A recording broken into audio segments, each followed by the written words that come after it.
Welcome to The Explainer. Today, we're unpacking a truly fascinating framework from a text called The Architecture of Gradual Subjugation.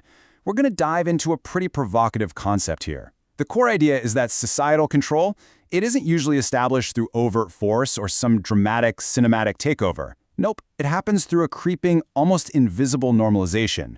It's a structural breakdown of how populations are, theoretically, manipulated into giving up their autonomy without even realizing it's happening. Now, whether you personally agree with this premise or not, the mechanics of how this text argues control is built are absolutely compelling, and understanding this perspective is just a fantastic exercise in critical thinking.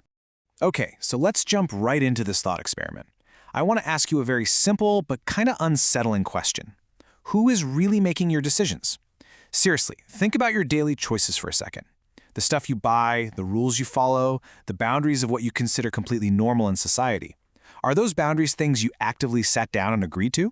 Or were they built around you so slowly that you just sort of accepted them as reality? The source text argues that true control actually operates in the background. It shapes your environment so subtly that you feel like you're completely in the driver's seat, when in reality, the destination was pre-programmed for you.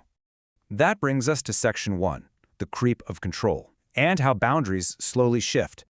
The text basically outlines the societal equivalent of that famous boiling frog metaphor, right? You drop a frog in boiling water, it jumps right out.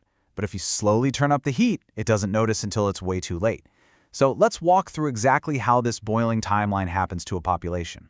Step 1 is just a slight push, just a tiny new rule, maybe a small shift in policy. Because it's so minor, there's absolutely no resistance. People just accept it. Then comes Step 2, another push, a little further this time. And because the baseline already moved back in Step 1, this new push really doesn't feel radical. So again, no movement, no pushback from the public. By Step 3, the text argues people are just going with the flow entirely unawares. These shifts have literally become the background noise of life. And finally, you hit Step 4. You wake up one day to find yourself completely trapped in a complex nexus of regulations and policies that totally dictate your behavior. According to the text, the result of this gradual creep is, quite frankly, devastating.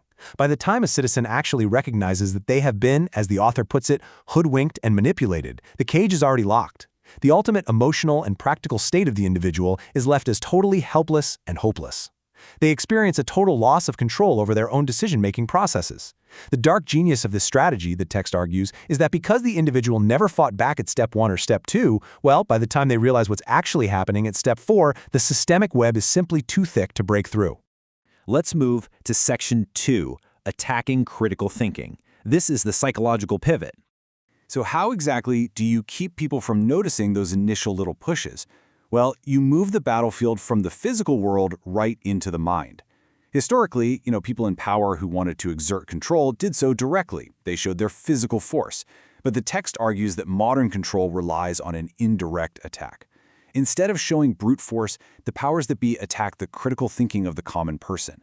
They aim to deprive the population of the power of questioning and the fundamental ability to just think for themselves.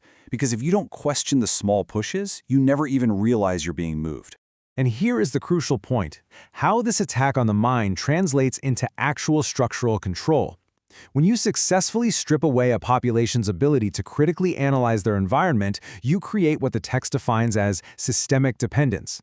The author explicitly states that when there is a massive population that's disempowered and they can't think for themselves, they must rely entirely on the system for their survival. They basically stop being self-sufficient actors and become dependents. They just wait for the system to tell them what to do, what to value, and ultimately how to survive. Which leads right into Section 3, the illusion of democracy, or the systemic mirage. This brings us to what is probably the most provocative and anti-establishment assertion in the entire source material. The author asks us to completely reevaluate the institutions and concepts we typically view as our absolute greatest protections against tyranny. The text argues that the most powerful elite, the people who supposedly truly run the world, maintain their grip not by outright denying us what we want, but by manufacturing pacifying illusions. They argue that the very concepts of democracy, the idea of freedom, and the promise of rights are actually used as tools of manipulation. According to this framework, these aren't actual realities we possess at all. They're carefully curated mirages designed to give the common citizen a completely false sense of empowerment. Think about it. If you believe you're free and you believe you have a voice, you are far less likely to rebel against the underlying structures that are actually controlling you. This entire cynical, yet highly strategic viewpoint is perfectly summarized by a specific quote right from the text. It says, "Strategy is that give enough hope and privileges in the garb of rights, and ultimately make the common man helpless and completely powerless when it comes to taking decisions that are in their best interest." Notice that phrasing right there. Privileges in the garb of rights. The text is heavily suggesting that what we think of as fundamental, unshakable rights are actually just temporary privileges handed down by the elite to keep us hopeful and compliant, ultimately rendering us powerless to actually act in our own true self-interest.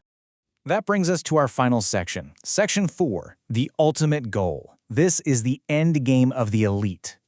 So, if the methods are gradual boundary shifting, attacking critical thought, and providing these illusions of freedom, what is the actual end game here?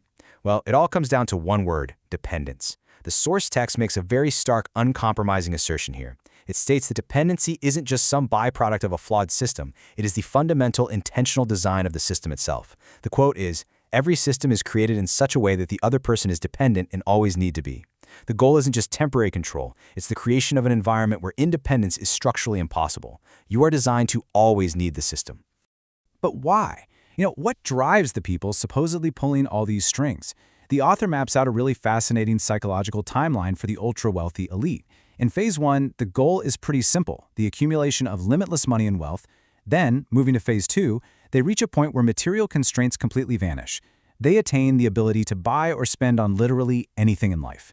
And this right here is where the dangerous pivot happens. According to the text, once money is no longer an object, Phase 3 kicks in. Their priorities immediately shift to absolute power and control, because when you can literally buy anything, the only thing left to acquire is dominance over others. Which brings us right back to you and me. The architecture of gradual subjugation outlined in this text presents a pretty chilling, systematic view of modern society, doesn't it? It's a world where wealth inevitably seeks power by slowly eroding our boundaries, clouding our critical thinking, and wrapping our dependency in the comforting, cozy illusion of freedom.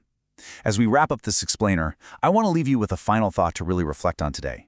In your own day-to-day life, when you're looking at the rules you follow and the boundaries you accept, where do your genuine choices end and the system begin?